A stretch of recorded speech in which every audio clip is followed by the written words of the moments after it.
Salams and welcome. Thank you for joining me in episode number 252 of the Afrikaans reading of the Holy Quran. En ons is nou bezig met die Heilige Quran by Imam M.A. Baker. Auzubillahi minash shaitani rajim. Bismillahirrahmanirrahim. In die naam van Allah, die barmhartige, die genadige. Episode number 252 van hoofstuk nummer 16, die B, Surah 16, Surah An-Nahl. Afdeling 12 van hoofstuk nummer 16, die profete getuig. En op die dag wanneer ons 'n getuie uit elke volk sal opwek, sal toestemming om hulself te verontskuldig nie aan die ongelowiges toegestaan word nie. Ook sal hulle nie toegelaat word om vir hulle ongeregtighede te vergoed nie.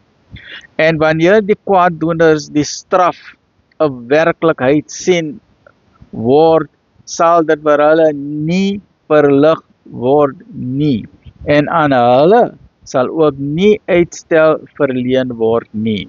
En wanneer hulle wat deelgenote aan Allah toegeskryf het, hulle afhoorde sien, sal hulle sê, ons Heer, hier is ons afgode wat ons buiten u aanbied het. Maar hulle sal aan hulle self sê, julle was voorwaar leeunaars. En op daardie dag sal hulle onderdanig wees van Allah, en wat hulle versin het, sal hulle in die steek laat.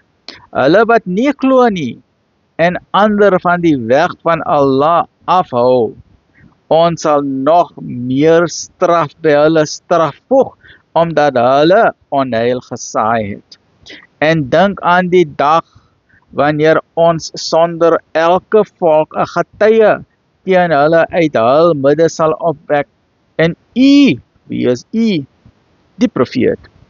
En u, die profeet, as getuie teen hulle sal inroep. Sallallahu alaihi wasallam. En ons het die boek wat alle dinge verduidelik aan u geopenbaar as leiding en genade, as goeie nuus vir diegene wat hulle oorgegee het. 253 episode. Join me in the next episode van afdeling 13 van chapter number 16, die B. Look after yourself, alhamdulillah.